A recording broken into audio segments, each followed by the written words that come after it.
巴克利残酷看衰勇士时代已经结束，追梦反击，万一我们引进了对的球员呢？我们的目标始终是要拼冠军的。So we want to spend a few minutes just talking to you about what's going on in your life and your career, and 14 years in the league, all with the same team. And then I saw at the end of the game you and Steph and Steve in a group hug there. What was that about? What thoughts were going through your mind as this season ended? Well, Steve grabbed both of us, and he said, I just wanted to take this moment. Like, I just don't know. I don't know if we'll have this moment again. So I just want to take this moment and thank you guys, and it was a special moment. The first thing Travis said when we walked off was like, man, I'm so happy Steve was in the moment. Like, and he didn't miss that moment.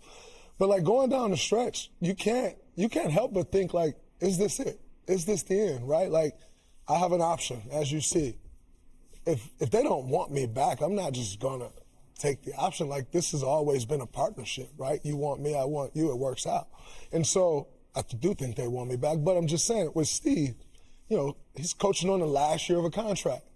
Does he come back? What does that look like? And so it was weird down the stretch because you're kind of feeling this pressure of like, we need to win to kind of stabilize things. But yet you got Jimmy Butler out with a knee injury. You got Moses Moody out with a knee injury. You got Steph Curry out with a knee injury. And we're just free-falling pretty much from All-Star break on. Could you see yourself in another uniform? I mean, I don't want to. It's not something I've imagined over the last few years of my career. Early on in your career, you're kind of like, when is this going to come to an end, Mm-hmm. Like, I've been here long enough. You look at the stats, guys don't stay that long. Then your mindset kind of shifts. Like, can I make this a forever thing? Can I stretch this the length of my career? When I signed my last deal, that became a realistic possibility. And so for me, no, I don't see myself in another uniform, but I am also understanding of this business and know that it takes them to want me as much as I want them in order for it to continue going. But the grass ain't always greener. And sometimes it is, but a lot of times it isn't, because especially coming from a championship pedigree. And the worst case scenario for me, after winning 2 championships in Houston, you have a championship thought and a culture. And then you go to teams that are just getting by. Mm-hmm. And you walk in the locker room and you know right away, you're like, this is a joke and this is not it. They're not trying to win. They don't even know how to win. Mm-hmm. They're guessing and throwing darts at the board. And then if you say something, and I know you would, say something, you look like the outsider. Man, when I left Houston, I was like, this is not it, brother. It's not. And I've heard that from everyone, and I've heard that the entirety of my career, like having veterans like Jermaine O'Neal, like a Jared Jack, like Carl Landry, Richard Jefferson, Sean Livingston, all of those guys, David West, they come in and be like, this ain't the real NBA. Like, that's the word. They will come and say that to us. And I'll say this, and I'll let you talk, Charles, too, but the one thing that I used to always say is, this is not the real NBA. And you know what the first time in my life I felt like I was playing for? A check. Mm-hmm. First time ever. Well, it's over for the Warriors. There you go. I mean, no disrespect. But disrespect is. No disrespect. It ends for every old team. You have your run, you get old, y'all let Clay go. You and Steph on the backside of y'all careers. It just passed you by. Y'all had one of the greatest runs ever.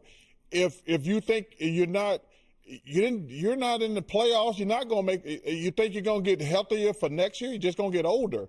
That's no disrespect. You guys had one of the greatest runs of all time. If you want to compete, you're gonna have to leave there. If Steph wants to compete, he's gonna have to leave there.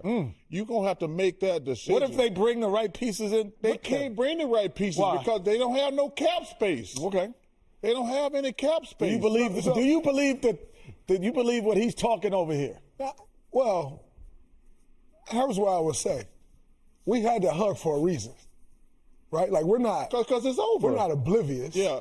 So, like, this could be the end. That's the thing that makes me laugh. It ended for Larry Bird Celtics.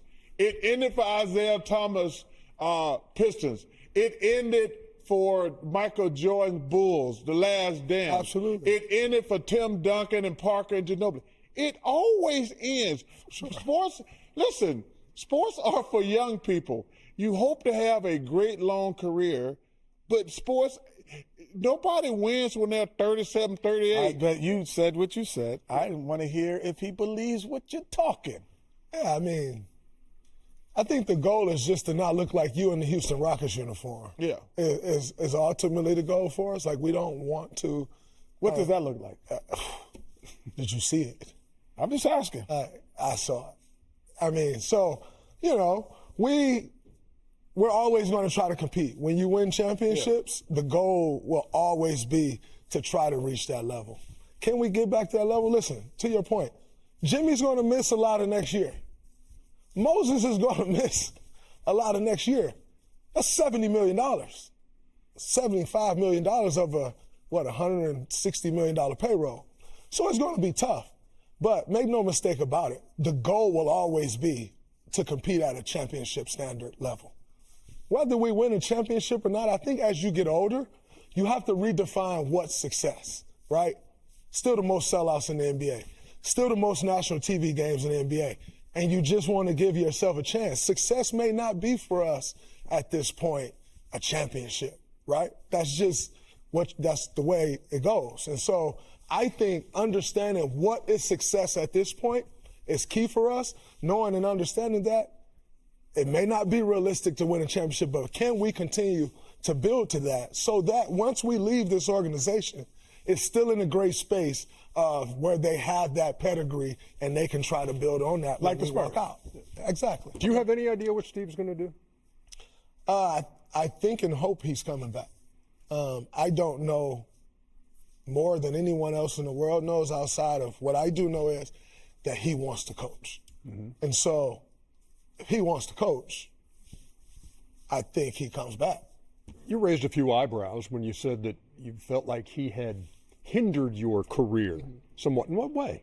Well, I think, number one, people took a 4-minute clip of me saying how great this guy's been to my career, how much he's taught me about winning, where I wouldn't be without him, and all these things. And they took a 4-minute clip, and they took 15 seconds of it where I said, you know, I think from an offensive standpoint, he hindered me. I stand by that. That's my truth. But I think every basketball player in the world has some gripe that they wish their coach would have done. I wish my coach would have this. I wish my coach would have done that. I'm not afraid to express my one gripe. But with me expressing my one gripe, make no mistake about it, I also said all of the incredible things, how much of a better man he's made me. I spoke on all of those things, and we take one clip, right? Yeah. So I agree. I heard the whole clip. Yeah. You know, and I think that one thing that you could have been very possibly a better offensive player in another system, but I don't think you would have been a better player. I think that the way the Golden State Warriors set you up made you a better overall basketball player. You became a smarter player. You became a point forward. And some of it was Mark Jackson moving to that position as well. And like just figuring out where you need the ball, I thought was ingenious, and it made you difficult to guard. So again, your 12 to 15 points on games was super impactful 100%. When that happened. They were super impactful. By the way, I have zero regrets about my career. That's the beauty of it. I can say what my gripe is, and everything's still great. There's no regrets about it. We ain't holding you back today, though, Jay. Let's roll.